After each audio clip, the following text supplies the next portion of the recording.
எல்லோரும் எப்படி இருக்கீங்க? நல்லா இருக்கீங்களா? பாப்பாவுக்கு நம்ம இது வரைக்கும் லஞ்சே பேக் பண்ணது கிடையாது. ஆனால் ஸ்கூலில் வந்து பிக்னிக் டே அப்படின்னு சொல்லிட்டாங்க. காலையில் 5 ஆகுதுங்க. வாங்க நம்ம இன்றைக்கி பாப்பாவுக்கு ஃபஸ்ட் டைம் லஞ்ச் ப்ரிப்பேர் பண்ணுறோம். ஃப்ரைட் ரைஸ் பண்ணலாம்.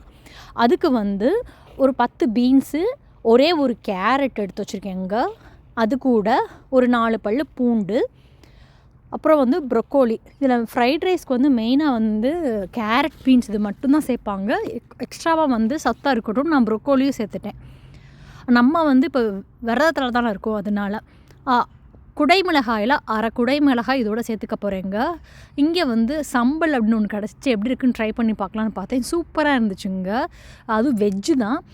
சோயா சாஸ், சில்லி சாஸ், அப்புறம் வந்து டொமேட்டோ கெச்சப், உப்பு, மிளகுத்தூள், ஸ்ப்ரிங் ஆனியனுக்கு பதிலாக நீங்கள் வந்து கொத்தமல்லியும் சேர்த்துக்கலாம். இந்த பொருட்கள் எல்லாத்தையும் கழுவிட்டு நல்லா அந்த மாதிரி நறுக்கி எடுத்து வச்சாச்சுங்க. இப்போ நம்ம உடனே செய்ய ஆரம்பிச்சிடலாம்.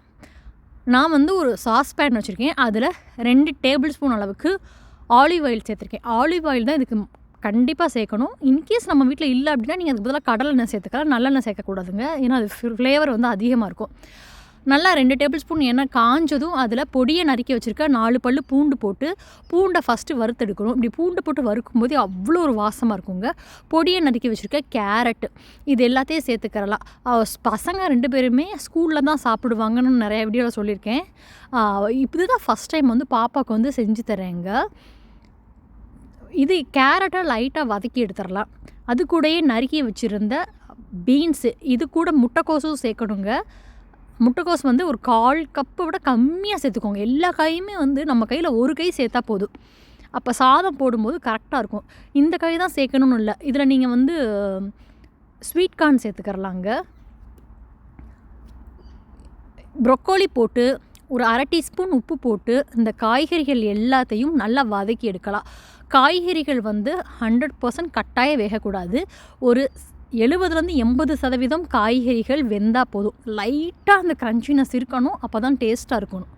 அதுக்குன்னு பச்சையாக இருந்துடக்கூடாதுங்க. இப்போ நான் வந்து முட்டைக்கோசையும் சேர்த்துக்கிட்டேன். நம்ம வீட்டில் வந்து நல்ல அகலமான இரும்பு கடாய் இருந்துச்சுன்னா அதில் போட்டு வருங்க. நல்லா அந்த மாதிரி வதக்கும்போது நல்லா ஃப்ளேவர் கிடைக்கும். இன்னொன்று வந்து டேஸ்ட்டும் நம்மளுக்கு வந்து நல்லா இருக்குங்க. சாதத்தை வந்து உதிரியாக வடிச்சு எடுத்து வச்சுருக்கேங்க. பாஸ்மதி அரிசி பெரும்பாலும் ஃப்ரைட் ரைஸ் பார்த்திங்க அப்படின்னா பாஸ்மதி அரிசியில் தான் செய்வாங்க.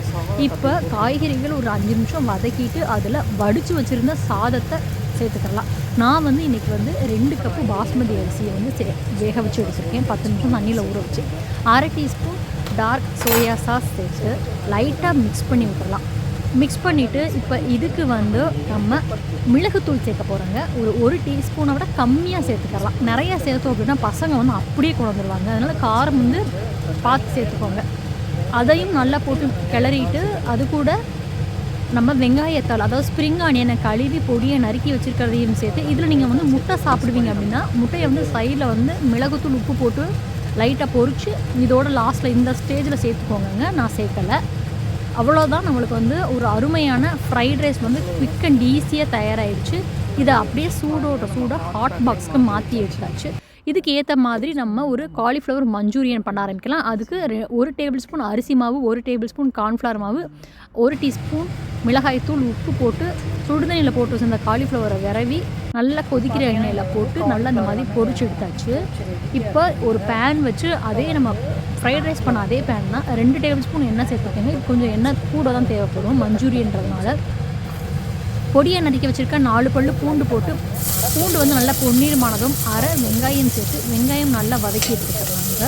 வெங்காயம் போட்டு வெங்காயம் நல்லா வதங்கினதும் இது கூட நம்ம ஒரு அரை குடைமிளகாய், நம்ம வந்து ஃப்ரைட் ரைஸ்க்கு பாதி குடமிளகாய் சேர்த்துப்போம். அதே குடைமிளகாயிலே இன்னொரு அரை குடமிளகாய் சேர்த்து அதையும் நல்லா வதக்கிட்டு 1/4 டீஸ்பூன் சோயா சாஸ் சேர்த்துக்கலாங்க. அது கூடயே நம்ம ரெட் சில்லி சாஸ் சேர்த்துக்கலாம். இது வந்து ஸ்பைஸ் வந்து கொஞ்சம் கூட இருக்கிறனால நான் வந்து 1/4 டீஸ்பூன் மட்டும் சேர்த்துக்கிட்டேங்க. சேர்த்து இதையும் நல்லா வதக்கிட்டு 1/2 டீஸ்பூன் டொமேட்டோ கெச்சப் என்னைக்காவது ஒரு நாளைக்கு இந்த மாதிரி கொடுத்து விடலாம். ஆனால் அடிக்கடி கொடுத்து விடக்கூடாது. 1/4 டம்ளர் அளவுக்கு இப்போ வதக்கிட்டு தண்ணி சேர்த்துக்கலாம். இப்படி சேர்க்கும் போது கொஞ்சம் சாஸ் வந்து நல்லா நம்மளுக்கு வந்து கிடைக்கும்.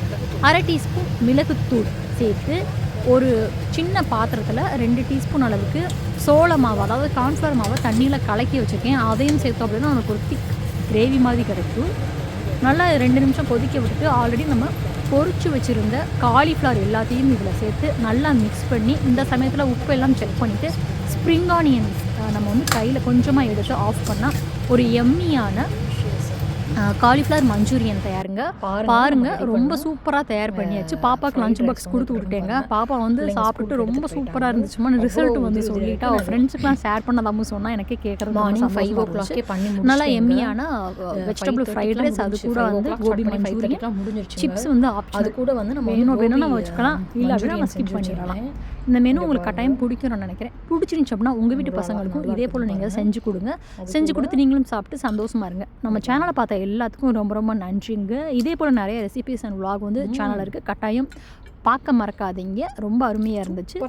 இன்னொரு வீடியோவில் பார்க்கலாங்க. அது வரைக்கும் பாய்.